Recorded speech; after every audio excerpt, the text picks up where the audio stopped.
So we just cleared a bunch of trees. Cleared everything out except the oak trees. Everywhere you see the dark dirt, there's that Yopon holly with a bunch of dead cedars.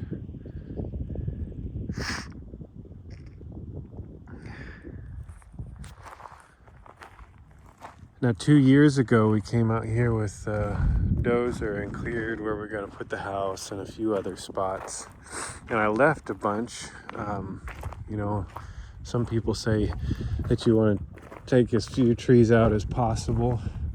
And in some situations that might be true, but I regretted it in this situation because in this situation the Yopon holly was so thick that really I couldn't even see the ground that we had. So I wish I would have just cleared the whole thing from the start so I could see the ground and see where to put things. I probably would have put our house in a different spot. So this is pretty smooth. You can get it smoother. I used first the bulldozer, get as much as I possibly could. It's super thick. It's kind of hard to do the small stuff with a dozer. Bigger trees are easier. Spent a couple days on that bulldozer pushing trees out, piling them up. Burnt 5 piles. You can see a little pile down there. Got 5 little piles now because there's always something that doesn't burn well. And after the bulldozer, got a small, just a track skid steer with a tooth bucket. It's really helpful to rake the teeth through the dirt to try to get out few more of those roots. It would have been ideal to get a bulldozer with a root rake, but I couldn't rent one of those. And with the root rake gets a little deeper, but you really want to be careful with that around your trees. If you can, you want to stay away from the trees. I wasn't quite as careful this time, and I know these post oaks are kind of fragile. I'm sure few of them will die, but a few of them are going to die anyways. So the bulldozer, skid steer, and last I used a tractor with a brush hog to cut up the rest of this Yopon. You can see some of that there. It did really good at cutting it up and sort of leveling the ground a little bit when it was high. This little gully here, I'm just going to leave the trees. They'll rot. Animals use it for habitat, and they'll keep the little gully here from washing out, slow down the water, catch the dirt. And I just threw out 250 pounds of rye seed. Rye is just an annual, so it's only gonna come up 1 year, but it should go to seed and reseed itself. But it grows pretty well here in Central Texas, and everything else like in Bermuda is pretty expensive. And really what you want is the native stuff to start growing, and it will. The seed's already in the ground, just takes time. So that it's opened up about 4 more acres for us that we can really use. We'd like to get a cow, put it out here, get some grass on it. It's no use having 15 acres if you don't have but more than 1 acre for animals. We had a pen up there for animals, but even it was a little grown up. We got it cleared out as well. So that it's opened up about 4 more acres for us that we can really use. We'd like to get a cow, put it out here, get some grass on it. It's no use having 15 acres if you don't have but more than 1 acre for animals. We had a pen up there for animals, but even it was a little grown up. We got it cleared out as well. But if you have too small of a spot for animals, it just leads to overcrowding. They kill all the grass, and then you still got no forage for the animals on your land. So this gives us about total, if we use everything we can, give us about 10 acres that we can use to grow grass for animals, cows, goats to feed on. So you're gonna hear some people say, oh, don't kill the trees. But there's a lot of trees you just don't want that are of little value. And, you know, if you've got good woods that are usable, that you can walk in, that's great. You know, keep them. Unless you want space for animals, and clear them. It's no big deal. These trees, you know, they're gonna win this war. We're gonna be dead in less than 100 years, and the trees will still be here. They'll come right back. These Yopon, they're gonna outlive me for sure. There's a bunch of roots in the ground that are gonna come right back up. We're gonna have to fight them off every year. So don't feel bad for the trees. They'll come back. And if you have land, you should use it. Use it for something, whether it's animals. If you enjoy the woods, you know, just leave them. But if you don't, then find something to do with it. You know, most of us today are paying a pretty good amount for our land. It's just more expensive these days, so there's really not reason to have it if you're not going to use it.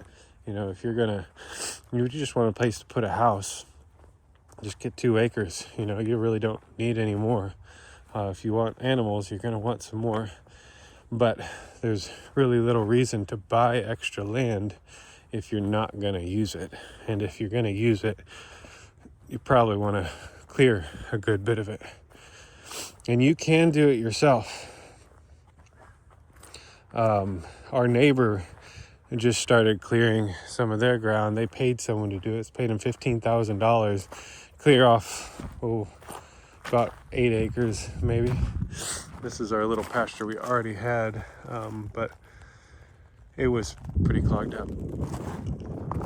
So they paid about $15,000 just to get their land cleared out. Guys came in with Bulldozer and skid steer, and they did a pretty good job. But it is like, I've got it really flat. They don't. They left it really bumpy, you know, not in a very usable state. And this can be done quite a bit cheaper if you can get on the bulldozer yourself. A week for a bulldozer costs between $1,500 to $2,000. I only had it for a couple days. A week's usually better if you got a significant amount. It's too stressful having to be on it, you know, for several days. If you can get off and take a break, it's better between days, kind of look at the situation. The bulldozer really is the perfect tool. You know, there's these forestry mulchers that are going around and they just mulch it. And it's nice because they leave the mulch there. You don't have any piles to burn, which is nice, but they only go to the dirt. So whatever was growing there, everything, all the roots are still in place. So they're going to come up pretty strong right away. With a bulldozer, you can what you're trying to do is pull the plant out by the root. You're not cutting it off. I'm usually pushing it.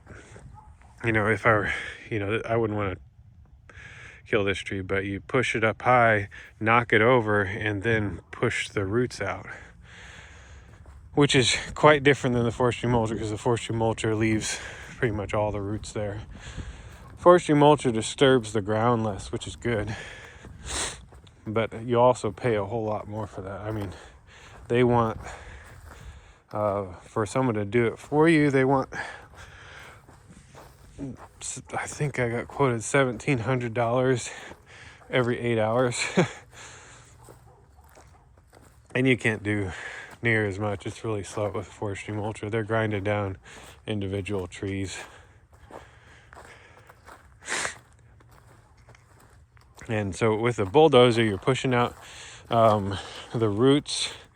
You want to be careful not to get too deep, because you want to leave the topsoil as much as possible. But afterwards, you need to re-spread out the dirt and level it out a little bit. Otherwise, it'll leave, pretty uneven ground, and you want to redistribute that topsoil. This whole hill here was totally full. I'd never even stepped foot over here because it was so thick.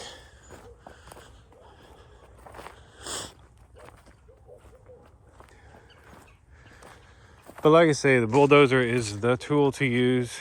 You don't need a big one. The one I had rented was a JD 450. It's small enough that you're close enough to the ground to see what you're doing. And it's not gonna push out these oaks unless you want to spend quite a bit of time cutting at the roots, but it'll do the small trees no problem.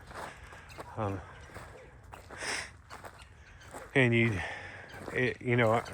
want to use several different pieces of equipment, starting big, then going smaller.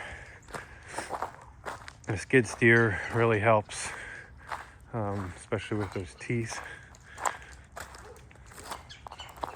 And the brush hog really helps with the small stuff. But I like the result. I like these oak trees. You can finally see them. I couldn't, hardly even see them before. I could see the ground.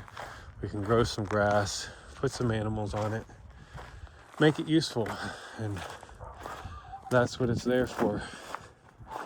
If you want to go enjoy some woods, you can go to a park, but it really doesn't make sense to spend the money that it takes to buy land now just to have woods of your own, unless you're pretty wealthy and you can afford that kind of thing. But if you're going to have ground, you can make it useful, make it profitable, make it enjoyable. And like I said, different woods are different. Woods I grew up on, you could walk through them and really enjoy them. But these, you couldn't even walk through them. Between the Yopon holly and the pine, or not the pine, the cedar tree, you can see that dead cedar there. And tons of them. You couldn't use it at all. So you can clear yourself. You can save quite a bit of money. When I first got the property, I just rented a bulldozer for a week. I wish I'd just gone and cleared everything. $1,500 for a week. You can do quite a few acres with that. It'll take you a little bit to figure it out. And bulldozers are pretty easy. You're not going to get them stuck for the most part. You got to watch out down in ravines and stuff. But the main thing, you don't want to get brush and trees and stuff up underneath it, because it's possible to get caught up on them. But for the most part, you're not going to get it stuck, and you'll figure it out. You have to fix some stuff. You might gouge a little bit, but you can fix it. It's not a problem. You can save a lot of money. To pay someone to be on a bulldozer for a week is really expensive. So, clear your trees if you want to. You can do it. It's not a problem. Make use of your land.